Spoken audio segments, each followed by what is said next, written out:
Hello everyone, आज हम recently release हुई मूवी कानगुआ की स्टोरी देखेंगे। कानगुआ का मतलब है आग की शक्ति होना। मूवी के स्टार्ट में हम एक रशियन प्राइवेट लैब में एक लड़के जेटा को देखते हैं। जेटा के अंदर कुछ शक्तियां हैं और ये रशियन लोग उसके दिमाग की टेस्टिंग कर रहे होते हैं। कुछ देर बाद जेटा वहाँ लैब से भाग जाता है, जिसके बाद पूरा का पूरा रशियन माफिया जेटा को पकड़ने के लिए निकल जाता है। इसके बाद सीन यहाँ से कट होकर इंडिया के गोवा का दिखाया जाता है, जहाँ हम फ्रांसिस को देखते हैं, जो कि एक बाउंटी हंटर है। वो अपने दोस्त कोल के साथ में पुलिस से पैसे लेकर क्रिमिनल्स को पकड़ने का काम करता है। जिन क्रिमिनल्स को पुलिस नहीं पकड़ पाती थी, उन्हें ये लोग पकड़ते हैं। हाल ही में उन्हें डिसोजा नाम के एक आदमी को पकड़ने का काम मिला है और इस काम के बदले में उन्हें 5 लाख रुपए मिलेंगे। वो लोग डिसोजा को पकड़ लेते हैं और जब उसे कमिश्नर के पास ले जा रहे होते हैं, तभी वहाँ एंजेला की एंट्री होती है। यहाँ हमें पता चलता है कि एंजेला भी एक बाउंटी हंटर है और वो भी पैसे लेकर क्रिमिनल्स को पकड़ने का काम करती है। इन दोनों के मिलने से हमें पता चलता है कि 1 साल पहले एंजेला और फ्रांसिस रिलेशनशिप में थे, लेकिन किसी रीजन की वजह से उनका ब्रेकअप हो गया और अब वो दोनों ही बाउंटी हंटर्स बन चुके हैं। वो दोनों हमेशा से ही एक दूसरे के काम में टांग अड़ाते रहते हैं।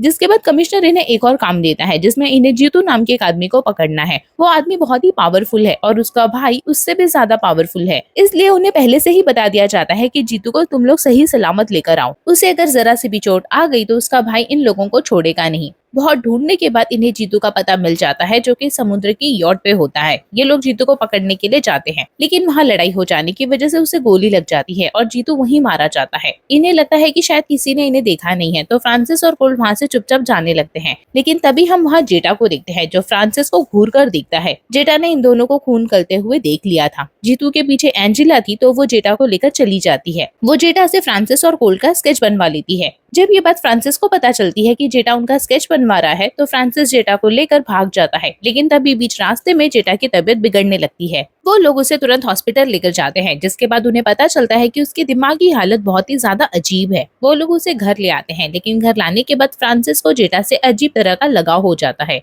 फ्रांसिस को ऐसा लगता है कि जैसे वो जेटा को बहुत पहले से जानता है। जेटा यहाँ फ्रांसिस को जानता था। अगर उसे थोड़ा सा भी डर लगता तो वो फ्रांसिस के पास चला जाता था। फ्रांसिस को एहसास होता है कि जेटा भूखा है, तो वो लोग उसे रेस्टोरेंट में लेकर जाते हैं। वहाँ पहुँचने के बाद पता चलता है कि जीतू का बड़ा भाई यहाँ आ गया है और उसे एंजेला यहाँ लेकर आई है। वहाँ रशियन माफिया के लोग भी पहुंच जाते हैं और वो लोग इस रेस्टोरेंट पर अटैक कर देते हैं। उन लोगों ने जीतू के भाई को भी मार दिया था और सारा रेस्टोरेंट भी तहस नहस कर दिया था। वो लोग यहाँ बस किसी तरह से जेटा को वापस लेने आए थे। वो लोग जेटा को ले भी लेते हैं और उसे लेकर वापस जाने लगते हैं, लेकिन तभी फ्रांसिस को कुछ अजीब सा लगता है और वो तुरंत ही उनका पीछा करता है। फ्रांसिस पागलों की तरह जेटा के पीछे भाग रहा था और यहाँ से सीन कट हो जाता है और हमें पुराना 1070 के साल का सीन दिखाया जाता है, जहाँ हमें एक रोमन सम्राट के बारे में बताया जाता है। रोमन सम्राट अपनी लालची नजर लेकर भारत की तरफ निकला और वो पूरे भारत पर कब्जा करना चाहता था। वो अपने 25,000 सैनिकों के साथ हिंद महासागर के पास पहुंच जाता है। तभी उसकी लालची नजर 5 द्वीपों पर पड़ती है। पहला द्वीप था मंड्यारू द्वीप, यहाँ के लोग शिकार करने के लिए जाने जाते हैं।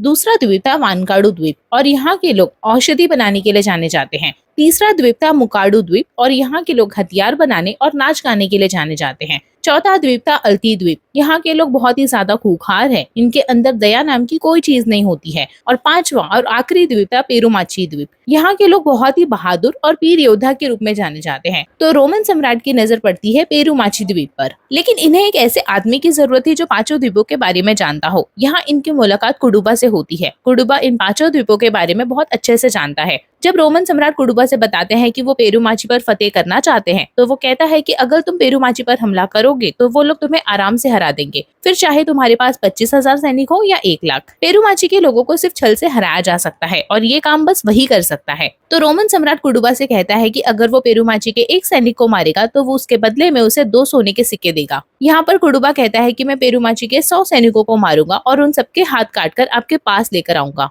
अब कुडुबा पेरुमाची के सरदार से मिलने जाता है। वो उनसे कहता है कि रोमन सम्राट को नाव बनाने के लिए कुछ सैनिकों की जरूरत है। अगर वो लोग काम कर देंगे तो वो उन्हें बहुत सारा सोना देगा। इसके बाद कुडुबा 100 सैनिकों को लेकर जंगल के रास्ते से जाने लगता है, लेकिन यहाँ वो छल से अपने सैनिकों को बुलाकर पेरुमाची के 100 सैनिकों को मार गिराता है। उन सभी के हाथों को काटकर वो रोमन सम्राट के पास जाता है। बदले में उसे 200 सोने के सिक्के दिए जाते हैं। कुडुबा के अंदर अभी भी बहुत लालच था और वो चाहता है कि पेरुमाची के 100 और सैनिकों को मारे ताकि उसे और 200 सोने के सिक्के मिल जाएं। इसके लिए वो फिर से पेरुमाची के सरदार के पास जाता है और कहता है कि रोमन सम्राट नाव के काम से बहुत खुश हैं और वो चाहते हैं कि पेरुमाची के 100 और सैनिकों को लाया जाए। वो उन्हें भी बहुत सारा सोना देंगे। सम्राट यहाँ फिर से 100 और सैनिकों को नाव बनाने के लिए भेज देते हैं। पहले की तरह वो फिर से इन 100 सैनिकों को जंगल के रास्ते ले जाता है, लेकिन तभी वो बीच रास्ते में रुक जाते हैं और पता चलता है कि पहले के 100 सैनिक जिन्हें कुडुबा ने मारा था, उनमें से एक सैनिक बच गया था। उसने अपने सामने अपने बहुत सारे साथियों को मरते हुए देखा था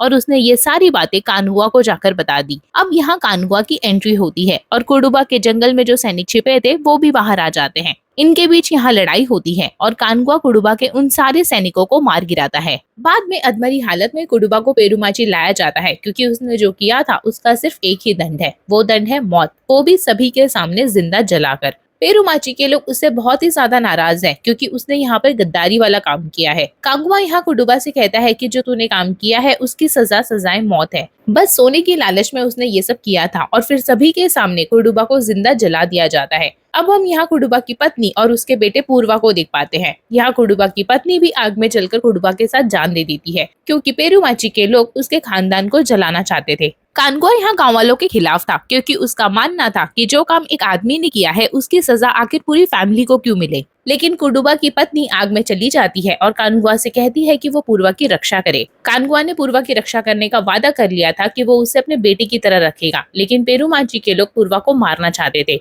जैसे ही कानगुआ कहता है कि वो मेरा बेटा है, तो किसी ने भी उसके ऊपर हाथ उठाने की हिम्मत तक नहीं की। आगे हम देखते हैं कि रोमन सम्राट का खबरी बताता है कि कुडुआ मारा गया है। तब रोमन सम्राट अल्ती द्वीप के सरदार उधीरा के पास जाता है। यहाँ हमें पता चलता है कि अल्ती द्वीप के सरदार और पेरुमाची की कुछ खास नहीं बनती है, उनके बीच में तो पहले से ही दुश्मनी है। और जब रोमन सम्राट यहाँ पर मदद के लिए अल्ती द्वीप पहुंचा तो उन्होंने फौरन हाँ कह दी। वो कहते हैं कि हम आपकी मदद करेंगे और पेरुमाची का सत्यानाश करेंगे। रोमन सम्राट के पास 25,000 सैनिक थे और अल्ती के लोग भी काफी खतरनाक थे, तो वो लोग सोच लेते हैं कि इस बार पेरुमाची का सत्यानाश करने में वो लोग कामयाब हो जाएंगे। अब कुछ दिन बाद हम देखते हैं कि पेरुमाची के सैनिक जब निहट्टे थे, तब अल्ती द्वीप के लोग उन पर हमला कर देते हैं। लेकिन जब ये बात कानगुआ को मालूम चली तो वो इनका सामना करने लगता है। भले ही इनके पास कोई तलवार नहीं थी, इसके बावजूद वो लोग अल्ती द्वीप के लोगों का सामना कर रहे होते हैं और उन्हें बुरी तरह से मार रहे होते हैं। यहाँ कानगुआ पूर्वा से कहता है कि वो उसकी तलवार लेकर आए। पूर्वा कानगुआ की तलवार लेने जाने लगता है और कानगुआ बाकी लोगों से अच्छी तरह लड़ाई भी कर रहा था। पूर्वा तलवार लेकर आता है और यहाँ वो कानगुआ के अंदर ही तलवार घोंप देता है, जिस वजह से कानगुआ बुरी तरह से घायल हो गया था और पूर्वा जंगलों के रास्ते में भाग गया।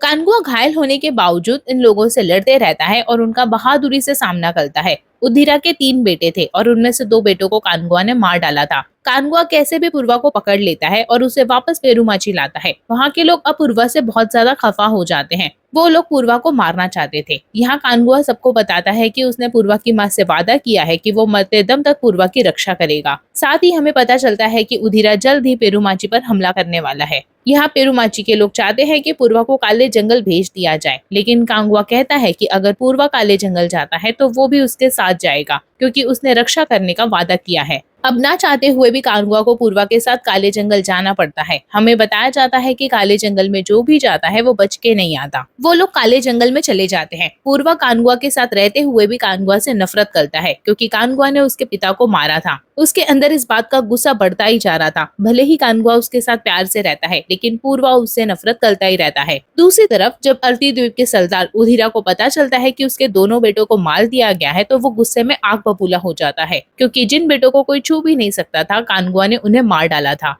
रोमन सम्राट उधीरा से कहता है कि तुमने हमसे सोना लिया है और बदले में तुमने पेरुमाची का सत्यानाश करने का वादा किया था। अगर तुम ये नहीं कर पा रहे हो तो हमें हमारा सोना वापस कर दो। ये सारी बातें सुनने के बाद उधीरा को और भी ज्यादा गुस्सा आ जाता है और वो यहाँ रोमन सम्राट को ही जान से मार देता है। वो उससे कहता है कि यहाँ बात अब सोने की नहीं है, उसके बेटे मारे गए हैं, तो अब ये पर्सनल हो गया है। जब तक वो कानगुआ को मार नहीं देता तब तक उसके दोनों बेटों को मुक्ति नहीं मिलेगी। अब उधीरा का एक ही बेटा बचा था और वो पेरुमाची की औरतों के ऊपर सफेद जंगल में हमला कर देता है। वो उन सभी को बंधक बना लेता है और उनसे कहता है कि कानगुआ को बुला कर लाओ। उधीरा का बेटा इन औरतों को हल्के में ले रहा था, जबकि कानगुआ ने उन औरतों को भी हाई क्वालिटी की ट्रेनिंग दी थी। यहाँ ये औरतें मिलकर उधीरा के बेटे को ही जान से मार देती हैं। जिस तरह से पेरुमाची की औरतों ने मिलकर उधीरा के बेटे को मार डाला था, तो ये बात सभी को गलत यानी कि अन्याय लग रही थी। पांचों द्वीपों के सरकार इकट्ठे हो जाते हैं और वो न्याय करने का सोचते हैं कि आखिर क्या करना चाहिए।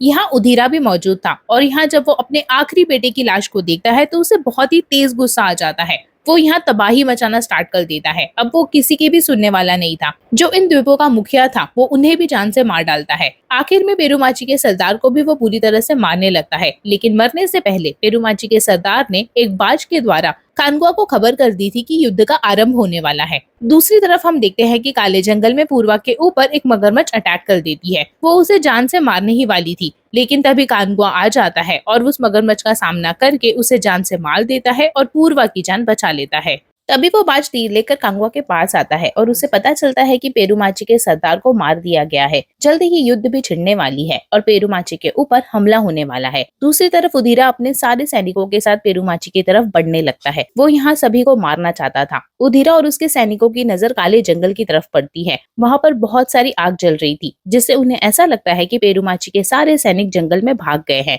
अब ये लोग भी अपनी अपनी नाव को काले जंगल की तरफ मोड़ लेते हैं और वो लोग काले जंगल की ओर हमला करना स्टार्ट करते हैं। लेकिन ये सब कुछ कांगुआ ने जानबूझ के किया था, क्योंकि वो उन सभी को काले जंगल की तरफ लाना चाहता था, जिससे पेरूमाची सेफ रहे। जैसे ही उदीरा के सैनिक काले जंगल की तरफ आते हैं, वैसे ही कांगुआ इनके ऊपर हमला कर देता है। उसने पहले से ही सारी प्लानिंग कर रखी थी। वो यहाँ इन सभी सैनिकों से लड़ता है और उन्हें बुरी तरह से मारना स्टार्ट करता है। इस लड़ाई में पूर्वा भी कांगुआ का साथ दे रहा था। कांगुआ उदीरा के सैनिकों से लड़ने में बिजी रहता है। दूसरी तरफ हम देखते हैं कि उदीरा के सैनिक पूर्वा को उठा के नाव में ले जाते हैं। अब जब पूर्वा नाव पर चला गया है तो कांगुआ को भी नाव पर जाना ही पड़ेगा। यहाँ से सीन प्रेजेंट में यानी कि 2024 में आता है, जहाँ हम रशियन माफिया को देखते हैं जो कि एरोप्लेन से जेटा को दूसरी तरफ ले जाने वाले थे। तभी हम देखते हैं कि वहाँ फ्रांसिस आ चुका था, क्योंकि उसे जेटा से अलग ही तरह की अटैचमेंट हो गई थी। जब वो लोग प्लेन से उसे ले जाने वाले थे, तभी फ्रांसिस वहां पहुंचकर उनसे फाइट करने लगता है। वो लोग बहुत सारे थे और उनके पास हथियार भी थे, लेकिन फ्रांसिस यहाँ उनसे लड़ाई करते रहता है। फ्रांसिस को यहाँ गोली तक लग चुकी थी। आगे के सीन में हम पास्ट को देखते हैं, जिसमें उदीरा ने पूर्वा को नाव से नीचे लटका दिया था और शार्क किसी भी वक्त पूर्वा को खाने वाली थी। लेकिन तभी वहाँ कांगुआ पहुंच जाता है और वो रस्सी से उसे खींचने लगता है। वो उसे बचा रहा था। वो लोग कांगुआ को बहुत मारते हैं। पूर्वा ये सब देख रहा था कि कैसे वो लोग कांगुआ को मार रहे हैं, शायद वो उसे मार भी डालेंगे।